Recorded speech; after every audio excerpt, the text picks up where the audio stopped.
My channel science on tips. तो आज हम पढ़ने जा रहे हैं क्लास 9 का 5th chapter cell the fundamental unit of life. So बच्चों, आप लोगों को पता है कि जैसे जो सेल होता है वो हर एक लिविंग बीइंग में प्रेजेंट होता है। हमारी जो लाइफ स्टार्ट होती है वही किससे होती है? एक सेल से होती है। तो सेल क्या है? All living forms are composed of microscopic unit called as cell. जो भी हमारी लिविंग ऑर्गेनिजम्स हैं वो किससे मिलकर बनी होती है?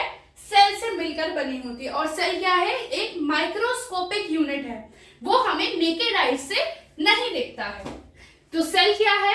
एक basic structural and functional unit of life है। जो सेल होता है उसको स्ट्रक्चरल और फंक्शनल यूनिट ऑफ लाइफ भी कहा जाता है। Study and structure and composition of cell. जो स्टडी ऑफ सेल है और कॉम्पोजिशन ऑफ सेल है उसको बोलता जाता है साइटोलॉजी। जो भी हम स्टडी करते हैं, जो भी इंसान स्टडी करता है सेल की जो भी इंसान स्टडी करता है तो वो किसकी स्टडी करता है? साइटोलॉजी की स्टडी करता है। अब आपको जैसे कि पता है कि सेल क्या है? एक स्ट्रक्चरल, फंक्शनल और एक स्मॉलेस्ट यूनिट ऑफ लाइफ है। अब हम पढ़ते हैं सेल डिस्कवरी, कि सेल को डिस्कवर किसने किया है, सेल को बताया किसने है। तो सबसे पहले साइंटिस्ट जिन्होंने सेल को देखा था वो है हमारे रॉबर्ट हुक। उन्होंने सेल 1665 में देखा था। कब देखा था उन्होंने सेल? 1665 में देखा था। कैसा सेल देखा था उन्होंने? डेड सेल देखा था। किसमें देखा था? ओक ट्री में देखा था, उसके बार्क में। जो उसका बार्क होता है उसके कॉर्क मतलब होता है जो बार्क की छाल होती है ना, ऊपर की छाल जो होती है उसको कॉर्क बोला जाता है। उसमें उन्होंने देखा था डेड सेल। उन्होंने कैसे स्ट्रक्चर देखे थे? हनीकॉम्ब स्ट्रक्चर देखे थे, हेक्सागन स्ट्रक्चर देखे थे। और हनीकॉम्ब स्ट्रक्चर को लैटिन में सेलुले बोला जाता है। उसी के बाद उसका नाम सेल पड़ा था। उन्होंने प्रिमिटिव माइक्रोस्कोप की मदद से ऑब्जर्व करा था सेल को। प्रिमिटिव माइक्रोस्कोप की वजह से उन लोगों ने कहां पे सर्च किया था? कहां पे उन्होंने देखा था? कॉर्क में देखा था सेल को। सेकंड साइंटिस्ट आए एंटोनी वॉन ल्यूनोक। इन्होंने 9 इयर्स बाद 1674 में एक लिविंग सेल देखा था, जो कि इन्होंने पॉन्ड वाटर में देखा था। लिविंग सेल था और वो सेल क्या था? प्रोकैरियोटिक सेल था। इन्होंने सबसे पहला फर्स्ट लिविंग सेल देखा था। किसने देखा था? एंटोनी वॉन ल्यूनहुक ने देखा था। कब देखा था? 1674 में। आप 2 सेकंड का टाइम ले लीजिए, देख लीजिए आप।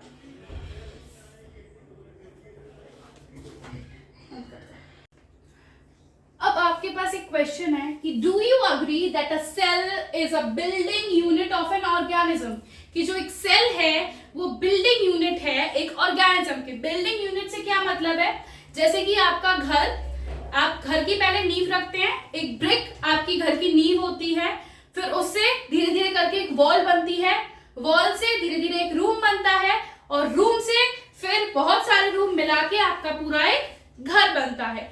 वैसी हमारी ऑर्गेनिजम्स होते हैं, वैसी हमारी ह्यूमन बॉडी है।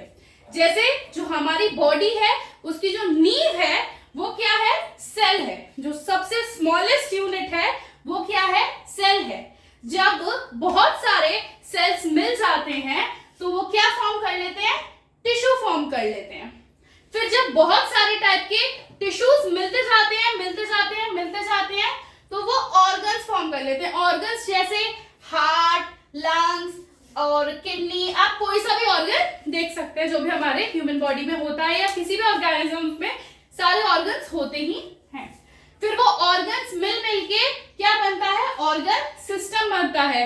जैसे कि हमारा respiratory system, excretory system, digestion system, ये सारे हमारे ऑर्गन मिल के बनाते हैं एक सिस्टम। और जितने भी सारे ऑर्गन्स होते हैं फिर वो क्या बनाते हैं? ऑर्गेनिजम्स बनाते हैं। क्या बनाते हैं? ऑर्गेनिजम्स बनाते हैं। जैसे आपके एनिमल्स ले लीजिए, हम ले लीजिए, प्लांट वगैरह जितने भी हैं वो सब क्या बनाते हैं? ऑर्गेनिजम्स मिलके। पहले क्या होता है? सेल होता है। सेल से टिश्यू बनता है, टिश्यू से हार्ट बनता है, हार्ट से ऑर्गन सिस्टम बनता है और ऑर्गन सिस्टम से ऑर्गेनिज्म बनता है। तो सबसे स्मॉलेस्ट यूनिट क्या है, हमारी बॉडी की नींव क्या है, एक सेल। आप एक सेकंड ले लीजिए और इसको नोट कर लीजिए। जो सेल है आप कैसे बता सकते हैं कि आप रीजन दीजिए कि वो फंक्शनल और स्ट्रक्चरल यूनिट ऑफ लाइफ है। तो इसी का आंसर है कि सेल है वो कॉन्स्टिट्यूएंट, एक कंपोनेंट है ऑफ प्लांट और एनिमल। मतलब एक जो सेल है वो क्या है, कंपोनेंट है कि प्लांट्स का और एनिमल्स का एक कंपोनेंट है, मतलब एक पार्ट है। A cell is the smallest unit. क्या आपको पता चल रहा है कि जो सेल है वो क्या है, सबसे छोटी यूनिट है किसकी, लाइफ की। आपको पता है कि जैसे प्लांट भी लिविंग होते हैं तो वो भी लाइफ एग्जिस्ट करती है उनमें भी, तो प्लांट भी क्या है, प्लांट की भी सबसे छोटी स्मॉलेस्ट यूनिट क्या होगी, सेल ही होगी। And is capable for all the living functions. जैसे हम सांस ले रहे हैं, हमारा डाइजेशन हो रहा है, हमारा हार्ट बीट कर रहा है, ये भी किसकी वजह से कर रहा है, सेल की वजह से कर रहा है, क्योंकि सेल अपना प्रॉपर फंक्शन परफॉर्म कर रहा है। जो सेल है वो क्या है, building blocks of the life. किसकी बिल्डिंग ब्लॉक्स है, लाइफ की। जैसे ब्रिक्स क्या होती है, एक घर की बिल्डिंग ब्लॉक होती है, वैसे ही बिल्डिंग ब्लॉक हमारी लाइफ की क्या है, सेल है। तो यही एक रीजन है, this is the reason why the cell are referred as the basic structural unit of life. क्या हो गया, जो सेल है वो हमारी सबसे स्मॉलेस्ट यूनिट है। तो आप एक बार एक मिनट रिकॉर्ड कर लीजिए इसको, फिर हम मिलते हैं।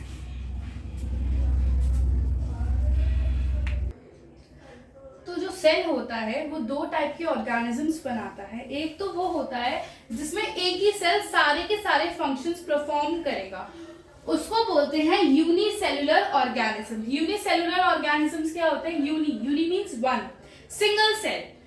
और दूसरा होता है multi cellular organisms. Multi cellular means multiple, means large number of cell. Unicellular क्या होता है, जो all functions performed by the single cell. जो जितने भी फंक्शंस होंगे सेल के अंदर वो अपना खुद ही परफॉर्म करेगा, जितनी भी उसमें रिएक्शंस होंगी या जितना भी उसमें रिप्रोडक्शन का काम होगा, कुछ भी होगा, वो अपने आप में खुद परफॉर्म करेगा। मल्टी सेल्युलर क्या होता है कि दो तो लार्ज नंबर ऑफ सेल होते हैं और डिफरेंट सेल, हर एक अलग अलग जो फंक्शन होता है वो अलग अलग सेल बनाता है, उस फंक्शन को करता है। Different cell perform different specific function. जितने भी सेल्स होते हैं वो अलग अलग अपना फंक्शन परफॉर्म करते हैं। जो इसमें डिवीजन ऑफ लेबर है, मतलब जो काम बांटने का है, वो परफॉर्म नहीं होता है, क्योंकि वो हर एक सिंगल सेल अपना काम खुद ही करता है। और इसमें जो डिवीजन ऑफ लेबर होता है वो जो सेल होता है वो बहुत स्पेसिफिक होता है अपना फंक्शन परफॉर्म करने के लिए। Cell specified to perform different function. अब इसमें जो रिप्रोडक्शन होता है, जो एक सेल होता है वो ही 2 डॉटर सेल्स में डिवाइड हो जाता है। Involves the same single cell. जो आगे चल के भी फिर वो कैसे बन जाएगा, सेम आइडेंटिकल बन जाएगा, सेम डॉटर सेल बन जाएगा। पर इसमें क्या होता है, जो रिप्रोडक्शन होती है उसके लिए भी एक स्पेशलाइज्ड सेल है जिसे जर्म सेल बोला जाता है। जर्म सेल रिप्रोडक्शन का टेक केयर करते हैं। जो यूनिसेल्युलर सेल होता है उसकी जो लाइफ स्पैन होती है, कुछ की तो बहुत ही ज्यादा शॉर्ट होती है और कुछ की लॉन्ग होती है, पर जो मल्टी सेल्युलर ऑर्गेनिजम्स होते हैं उनकी लाइफ स्पैन लॉन्ग होती है। जो यूनिसेल्युलर है वो सिंगल सेल होता है और जो मल्टी सेल्युलर है वो बहुत सारे सेल्स के साथ मिलकर बनता है। आप 2 मिनट ले लीजिए और इसको वापस से अपनी कॉपीज में नोट डाउन कर लीजिए।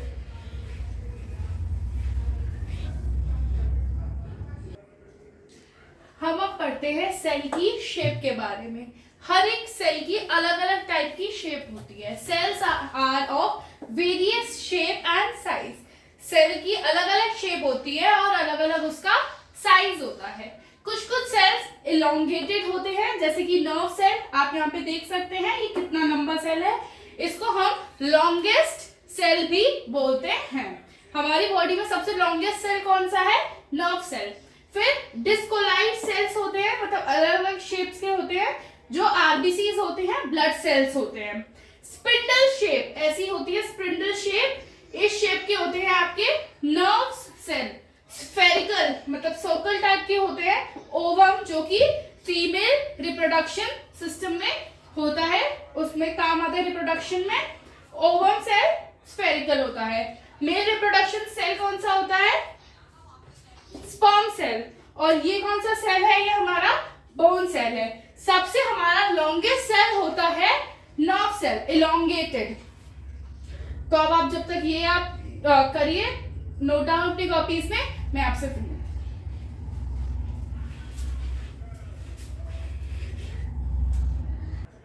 आपने सेल की शेप पढ़ ली है।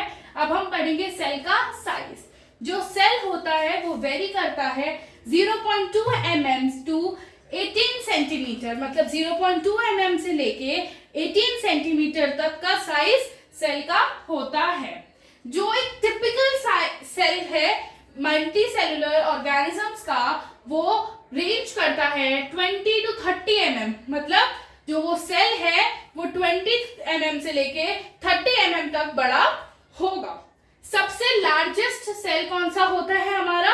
ऑस्ट्रिच एग, जो कि 15 सेंटीमीटर इन डायमीटर होता है विद शेल। जो शेल होता है ऊपर का शेल, एग का शेल होता है, उससे वो 15 सेंटीमीटर होता है और 8 centimetre diameter with cell. Longest cell, अभी आपको मैंने पहले भी बताया कि लॉन्गेस्ट सेल कौन सा होता है हमारा? नर्व सेल होता है, जो 1 mm तक होता है। स्मॉलेस्ट सेल क्या होता है? माइकोप्लाज्मा। आप 2-3 बार बोलेंगे माइकोप्लाज्मा माइकोप्लाज्मा माइकोप्लाज्मा, आपको लर्न हो जाएगा। स्मॉलेस्ट सेल कौन सा होता है आपका? माइकोप्लाज्मा, PPLO, जो कि 0.1 mm तक होता है। ह्यूमन सेल, जो हमारे अंदर सेल है, उसका डायमीटर होता है 0.1 mm। यहाँ पर PPLO की फुल फॉर्म लिखी है, आप इसको नोट डाउन कर लीजिए, फिर मैं आपसे मिलती हूँ।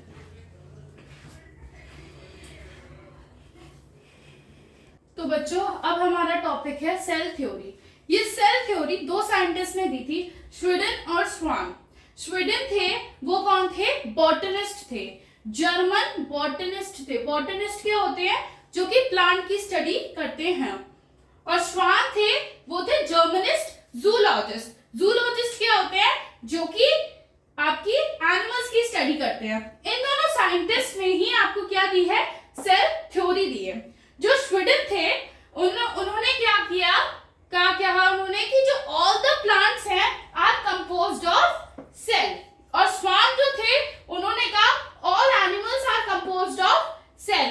फिर उन दोनों की जो दोनों सेंटेंस दिए थे, उन्होंने जो स्टेटमेंट्स दी थी, उनको एक साथ मिला लिया गया और उन्होंने क्या बोला सेल थ्योरी में? All plants and animals are composed of cell.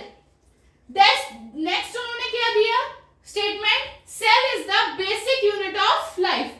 आपको मैंने पढ़ाया ये, जैसे कि जो सेल है वो smallest structural functional unit of life है। और फिर उन्होंने थर्ड पॉइंट क्या दिया कि जो सेल है, जो जितने भी सेल हैं arises from pre existing cell.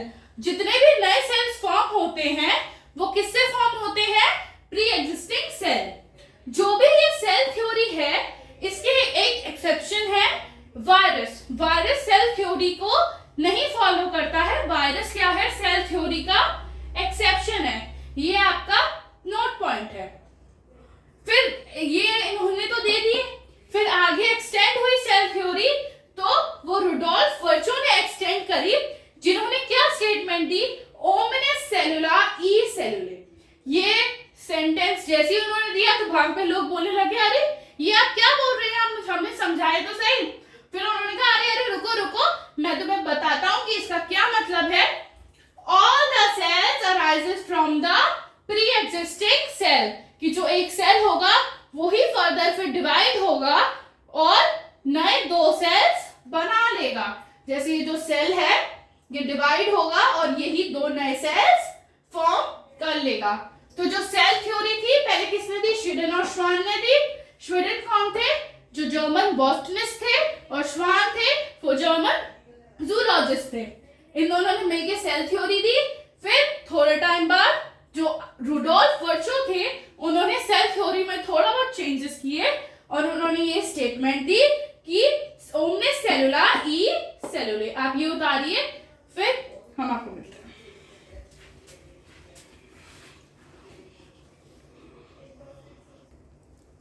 अब सेल थ्योरी है, उसके कुछ पोस्टुलेट्स भी हैं। 4 पोस्टुलेट्स हैं कि जो all the organisms are composed of cell and cell products. Cell products को उसको क्या बोला गया है, जैसे टिश्यू, ऑर्गन्स, ऑर्गन सिस्टम्स, इसको क्या बोला गया है, सेल प्रोडक्ट्स। दूसरा पॉइंट क्या है, जितने भी मेटाबॉलिक रिएक्शंस होते हैं, जैसे हमारी बॉडी में हार्ट बीट करता है, डाइजेशन होती है, लंग्स हमारा रेस्पिरेशन परफॉर्म्स करते हैं, वो कहां पर होता है, in cell. Thus cells are the structural and functional unit of life. क्या बोला जाता है सेल को, स्ट्रक्चरल और फंक्शनल यूनिट ऑफ लाइफ बोला जाता है। फिर थर्ड पॉइंट क्या है, all the cells arises from pre existing cells only. जितने भी नए सेल्स बनते हैं वो प्री एग्जिस्टिंग सेल से ही मिलकर बनते हैं। इसको क्या आर वर्चाओ ने क्या स्टेटमेंट दी थी, आप कमेंट सेक्शन में जरूर बताएं। फिर फोर्थ पॉइंट है, every organism starts its life as a single cell, कि हम भी जैसे ऑर्गेनिजम्स हैं वो अपनी लाइफ कैसे स्टार्ट करते हैं, सिंगल सेल के through. Every organism starts its life as a single cell. अब इसमें एक नोट पॉइंट है, सब लोग आप नोट कर लीजिए कि जो वायरस है वो एक्सेप्शन है। किसका एक्सेप्शन है, सेल थ्योरी का एक्सेप्शन क्या है आपका, वायरस। वायरस क्या है आपका, सेल थ्योरी का एक्सेप्शन है। बाकी जितने भी ऑर्गेनिजम्स हैं वो क्या है, सेल थ्योरी को फॉलो करते हैं। आप इसको नोट कर लीजिए जब तक। लाइट माइक्रोस्कोप और electronic microscope. Electron microscope, light microscope को हम कंपाउंड माइक्रोस्कोप भी कहते हैं, जो कि हमारे स्कूल्स वगैरह में बायोलॉजी लैब्स में आपको मिल जाएंगे। ये जो इलेक्ट्रॉन माइक्रोस्कोप है ये काफी बड़ी बड़ी लैब्स में मिलता है, जैसे साइंटिस्ट वगैरह रिसर्च करते हैं, ये वहां पर मिलता है। जो लाइट माइक्रोस्कोप होता है वहां पे ग्लास लेंसेज यूज होते हैं, कांच के लेंसेज यूज होते हैं, और जो इलेक्ट्रॉन माइक्रोस्कोप है वहां पे इलेक्ट्रोमैग्नेट्स यूज होते हैं।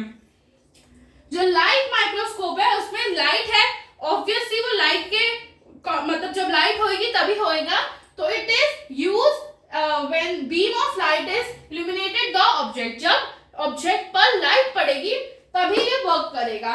बट इसमें जो बीम है इलेक्ट्रॉन की चाहिए होती है इंस्टेड ऑफ लाइट की।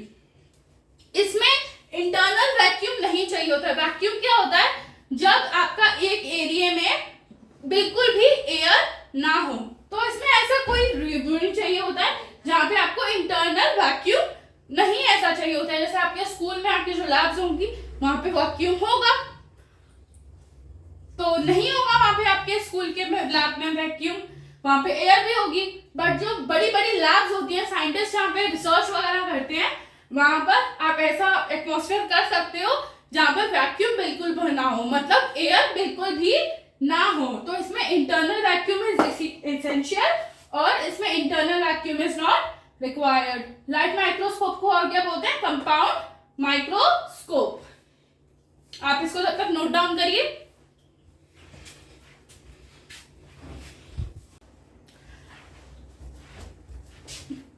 तो बच्चों अब हम पढ़ते हैं प्रोकैरियोटिक सेल और यूकैरियोटिक सेल। इन दोनों में डिफरेंस पढ़ते हैं। जो प्रोकैरियोटिक सेल होता है वो साइज में थोड़ा छोटा होता है, very small in size, 1 to 10 nanometre. और जो यूकैरियोटिक सेल होता है वो साइज में थोड़ा बड़ा होता है, मतलब बहुत थोड़ा उससे लार्ज होता है, large in size, 5 to 100 nanometre. जो प्रोकैरियोटिक सेल होता है उसमें जो न्यूक्लियर रीजन होता है, माने जो न्यूक्लियस होता है, जो उसका जेनेटिक मटेरियल होता है, वो सराउंडेड नहीं होता है न्यूक्लियर मेम्ब्रेन से। मैं अभी आपको पूरा इसका डायग्राम एक्सप्लेन करूंगी, पहले आप डिफरेंस लिख लीजिए। जो यूकैरियोटिक सेल होता है वो जो उसका न्यूक्लियर मटेरियल होता है, डीएनए होता है, वो सराउंडेड होता है उसके न्यूक्लियर मेम्ब्रेन से। जो प्रोकैरियोटिक सेल होता है ये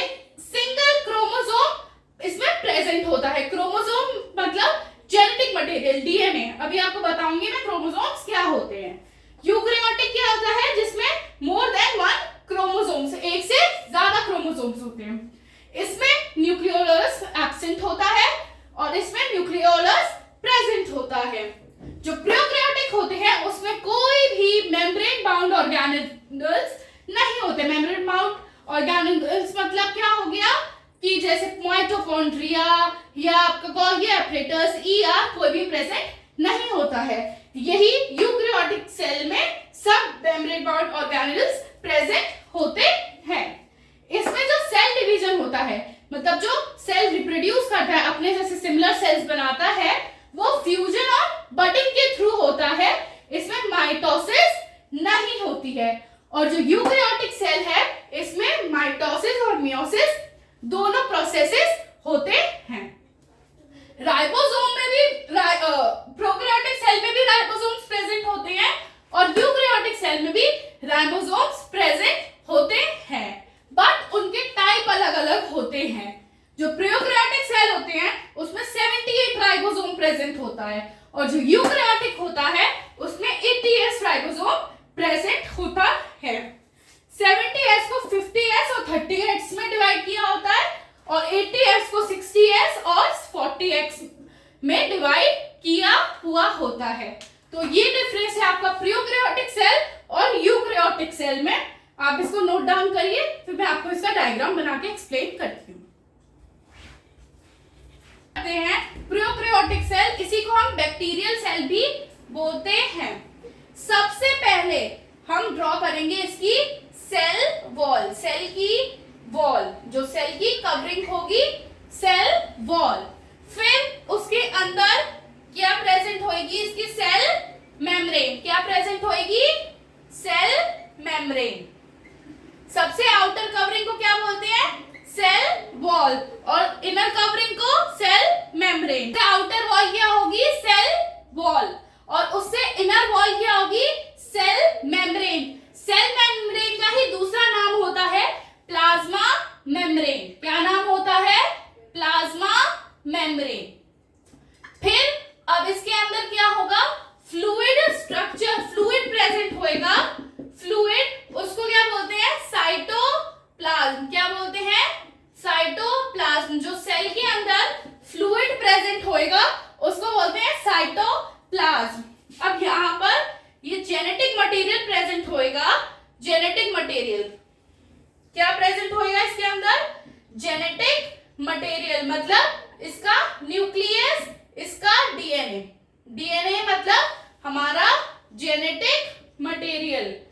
पर आप जैसे कि देख सकते हैं इसके आसपास कोई वॉल नहीं है, इसके आसपास कोई उसकी मेम्ब्रेन नहीं है, तो तभी प्रोकैरियोटिक क्या होता है, मेम्ब्रेन लेस होता है। न्यूक्लियस मेम्ब्रेन उसमें नहीं होती है। फिर अब इसमें राइबोसोम्स भी प्रेजेंट होंगे।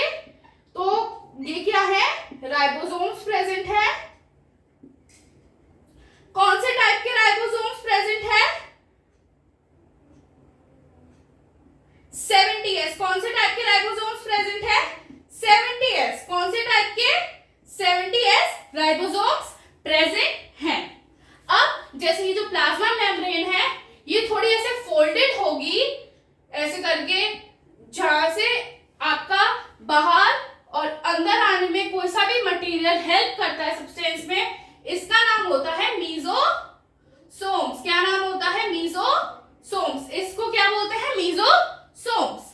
फिर ये ऐसे थ्रेड लाइक स्ट्रक्चर इसमें निकले होते हैं, हेयर थ्रेड लाइक स्ट्रक्चर, इसको बोलते हैं पिलाई। क्या बोलते हैं, पिलाई।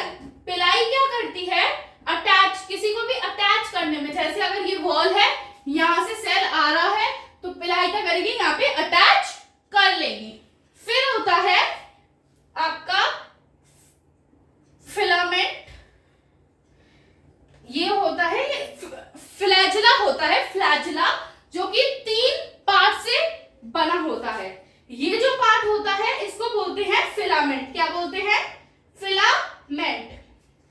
इसको बोला जाता है हुक, और ये होती है उसकी बेसल बॉडी। और ये तीनों के तीनों पार्ट मिलाकर क्या बनाते हैं, एक फ्लैजिला बनाते हैं। क्या बनाते हैं, एक फ्लैजिला बनाते हैं। और फ्लैजिला किस में काम आती है, लोकोमोशन। लोकोमोशन मतलब मूवमेंट में, सेल दूसरी जगह लेके जाने में हेल्प करती है। तो ये हमारा एक टिपिकल प्रोकैरियोटिक सेल का डायग्राम है, जिसमें आपका क्या क्या प्रेजेंट है। आपका सबसे पहले आउटर कवरिंग होगी, सेल वॉल होगी, जो कि कैसी होती है, डेड होती है और रिजिड होती है। डेड होती है और रिजिड होती है, जो शेप प्रोवाइड करती है। किसको शेप प्रोवाइड करती है? एक सेल को।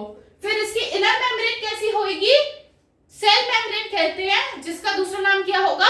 प्लाज्मा मेम्ब्रेन होता है। उसमें ऐसे फोल्डेड स्ट्रक्चर बने होते हैं, जिसको हम क्या बोलते हैं? मीजोसोम्स बोलते हैं। उसके अंदर सेल मेम्ब्रेन के अंदर माने प्लाज्मा मेम्ब्रेन के अंदर cytoplasm fluid like structure present होता है। उसके अंदर फ्लूइड लाइक स्ट्रक्चर प्रेजेंट होता है, जिसमें न्यूक्लियस प्रेजेंट होता है। न्यूक्लियस मींस जेनेटिक मटेरियल, उसका डीएनए, सेल का डीएनए, जो कि मेम्ब्रेन बाउंडेड नहीं है। न्यूक्लियस मेम्ब्रेन उसमें नहीं है। किसमें नहीं है? प्रोकैरियोटिक सेल में न्यूक्लियस मेम्ब्रेन नहीं होती है। फिर इसमें राइबोसोम्स होंगे, जो कि 70S राइबोसोम्स होते हैं, जो कि 50S और 30S में होते हैं। फिर इसको किसी तरफ में अटैच कराने के लिए पिलाई होती है। पिलाई मीन्स होता है हेयर लाइक स्ट्रक्चर, जो कि सेल वॉल पे प्रेजेंट होते हैं। फिर दूसरा आता है मूवमेंट के लिए आपका फ्लैजेला, जिसके 3 पार्ट होते हैं, हुक, बेसल बॉडी और फिलामेंट। और ये तीनों पार्ट मिलके फ्लैजेला बनाते हैं। और फ्लैजेला किसमें हेल्प करती है? For the movement of the cell, locomotion में हेल्प करती है। तो यही है आपका एक बैक्टीरिया का डायग्राम, बैक्टीरियल सेल का डायग्राम, प्रोकैरियोटिक सेल का डायग्राम। आप ये डायग्राम बना लीजिए।